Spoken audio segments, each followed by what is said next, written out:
శ్రీ మహాగణాధిపతయే నమః. శ్రీమాత్రే నమః. మాచిరాజ్ భక్తి ప్రేక్షకులందరికీ నమస్కారం. ఈనాటి దినఫలం కార్యక్రమంలో ముందుగా నేటి పంచాంగ వివరాలు పరిశీలిద్దాం.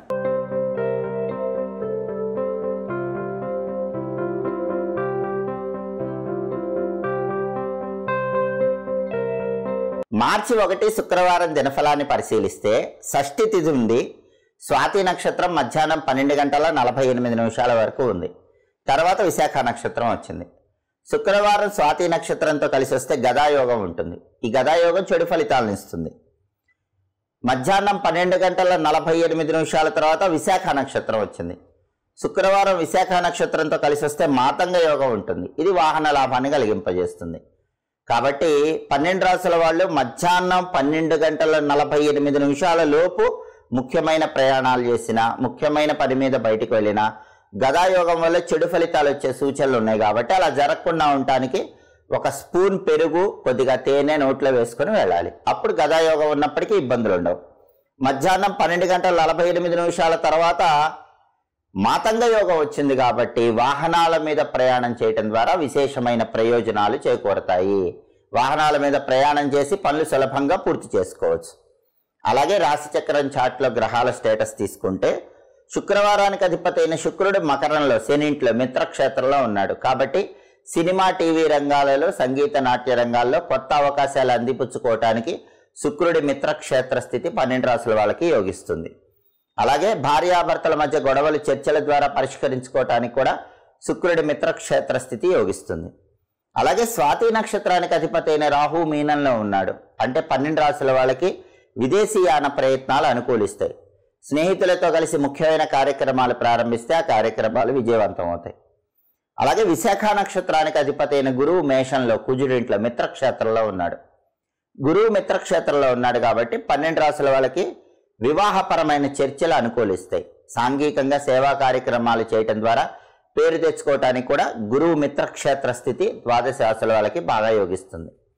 అలాగే ఈనాటి దినఫలంలో నక్షత్ర బలాన్ని బట్టి ఎలాంటి పనులు చేసుకోవచ్చు అనే విషయాన్ని పరిశీలిస్తే స్వాతి నక్షత్రం మధ్యాహ్నం 12:48 వరకు ఉంది. ఈ స్వాతి నక్షత్రం ఉన్న టైంలో అక్షరాభ్యాసం, నామకరణం, చెవులు గుట్టించడం ఇలాంటివి చేసుకోవచ్చు. అన్నప్రాసన చేసుకోవచ్చు. అలాగే అత్యవసరమైతే తైలాభ్యంగనం కూడా చేసుకోవచ్చు. అంటే ఒంటికి తలకి నువ్వుల నూనె రాస్తాలంటూ స్నానం కూడా చేసుకోవచ్చు. స్వాతి నక్షత్ర బలాన్ని బట్టి చేసుకోవచ్చు. సహజంగా శుక్రవారం తైలాభ్యంగనం చేయరు. కేవలం ఆడవాళ్ళు మాత్రమే నోములు వ్రతాలు ఉంటే శుక్రవారం తైలాభ్యంగనం చేస్తారు. కానీ మగవాళ్ళైనా అత్యవసరమైతే తైలాభ్యంగనం నక్షత్ర బలాన్ని బట్టి చేసుకోవచ్చు. అలాగే సంగీతపరమైన విద్యలు ప్రారంభించడానికి, మ్యూజికల్ రిలేటెడ్ కోర్సులు నేర్చుకోవటానికి కూడా ఉదయం 12:48 వరకు స్వాతి నక్షత్ర బలం అద్భుతంగా పనిచేస్తుంది. అలాగే 12:48 తర్వాత విశాఖ నక్షత్రం వచ్చింది. విశాఖ నక్షత్ర బలాన్ని బట్టి కొన్ని పనులు చేసుకోవచ్చు. విశాఖ నక్షత్ర బలాన్ని బట్టి బోరింగ్ పనులు నిర్వహించుకోవచ్చు. వ్యాపారంలో ముఖ్యమైన ట్రాన్సాక్షన్స్ చేసుకోవచ్చు. కోర్టు పరంగా ముఖ్యమైన వ్యవహారాలు నిర్వహించుకోవచ్చు. కోర్టు పరంగా ముఖ్యమైన లాయర్లను కలుసుకోవటానికి, కోర్టుపరమైన చర్చలు చేయడానికి విశాఖ నక్షత్రం పనిచేస్తుంది. అలాగే పెయింటింగ్ కోర్సులు నేర్చుకోవటానికి కూడా విశాఖ నక్షత్రం మంచిది. ఒక్కొక్కసారి మన వైపు న్యాయం ఉన్నప్పుడు చెడు చేసైనా విజయం సాధించాల్సి వస్తుంది. అలా చెడు చేసైనా విజయం సాధించడానికి చేసే ప్రయత్నాలకు కూడా విశాఖ నక్షత్రం అనుకూలిస్తుంది. కాబట్టి నక్షత్ర బలాన్ని బట్టి ఈ పనులు చేసుకోవటం ద్వారా 12 రాశుల వాళ్ళకి అనుకూల ఫలితాలు ఏర్పడతాయి. అలాగే ఈరోజు ముహూర్త బలాన్ని పరిశీలిస్తే ముహూర్త బలాన్ని బట్టి కొన్ని ముఖ్యమైన పనులు చేసుకోవచ్చు. ఈరోజు ఉదయం 7:27 మీన లగ్నం చాలా అద్భుతంగా ఉంది.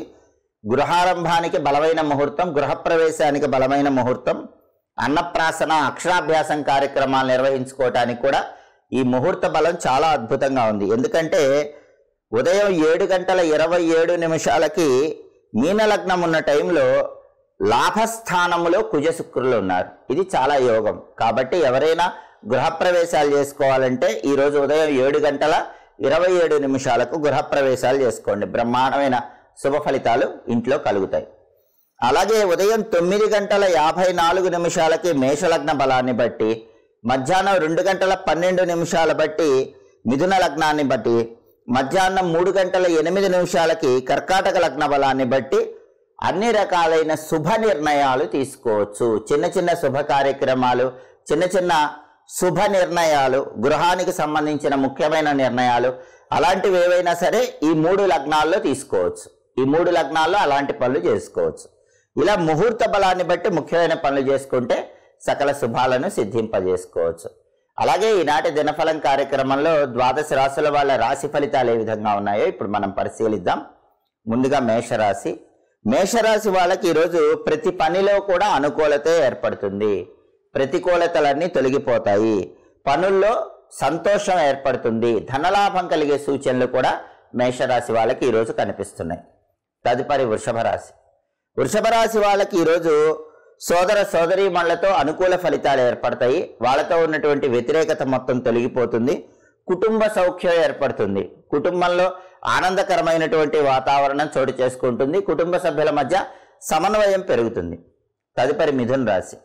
మిథున రాశి వాళ్ళకి ఈరోజు విశేషమైన ధనలాభాలు కలిగే సూచనలు ఉన్నాయి. ఆదాయ మార్గాలు పెరుగుతాయి. ఖర్చులు తగ్గిపోతాయి.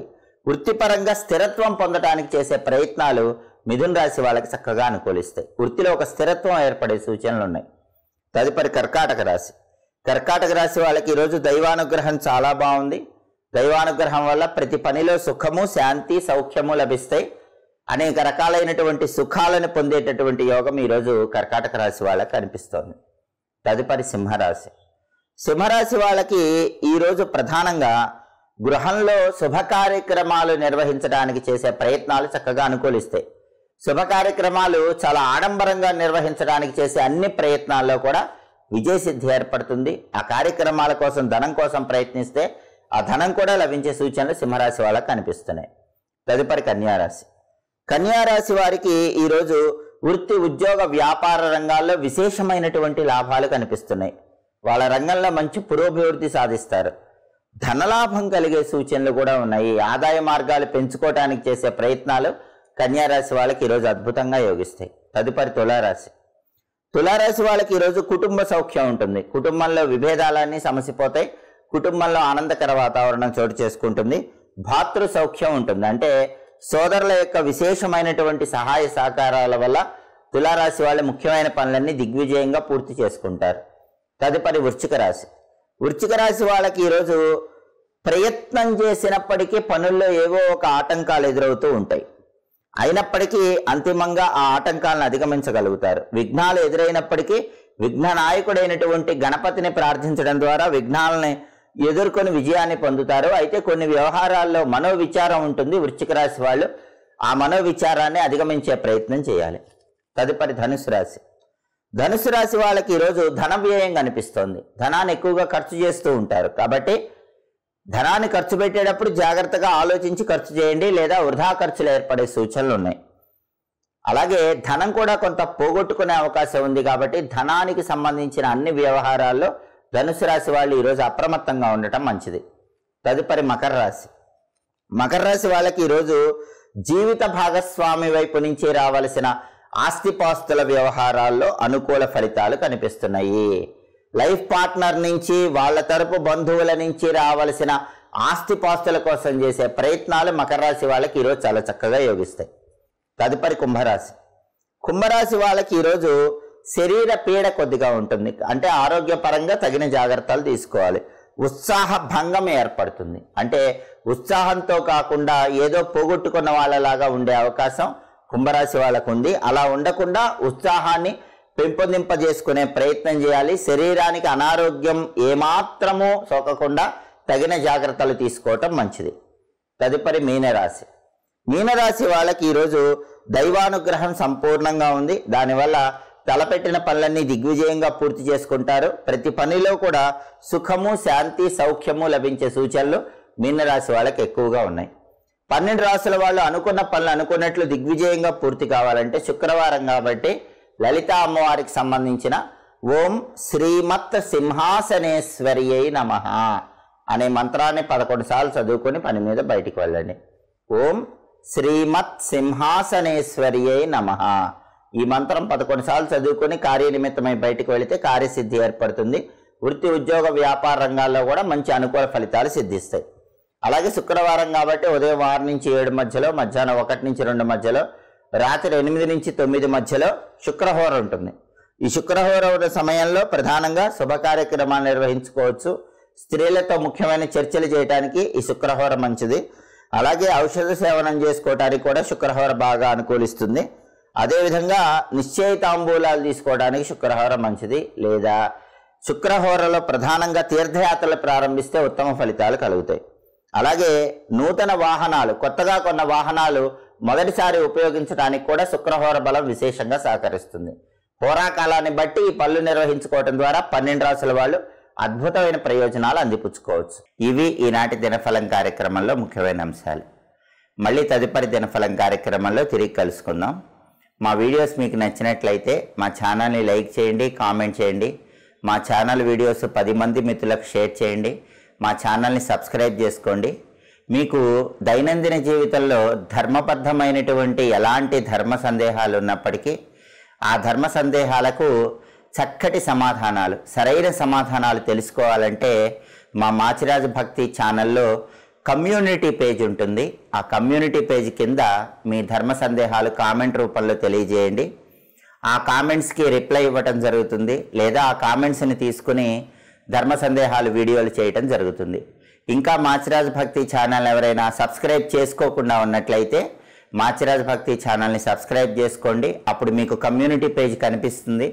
ఆ కమ్యూనిటీ పేజ్ కింద మీకు ఎలాంటి సందేహాలు ఉన్నా సరే, పురాణపరమైనటువంటి సంప్రదాయబద్ధమైనటువంటి ధర్మ సందేహాలు ఏమున్నా సరే వాటిని కామెంట్ రూపంలో తెలియజేయండి. కామెంట్లకు ఖచ్చితంగా రిప్లై ఇవ్వటం జరుగుతుంది. లేదా ఆ కామెంట్లను తీసుకొని సమాధానాల రూపంలో వీడియోలు చేయటం జరుగుతుంది. మా ఛానల్ని సబ్స్క్రైబ్ చేసుకొని మరిన్ని విషయాలు తెలుసుకోండి. సర్వే జనాః సుఖినో భవంతు. స్వస్తి.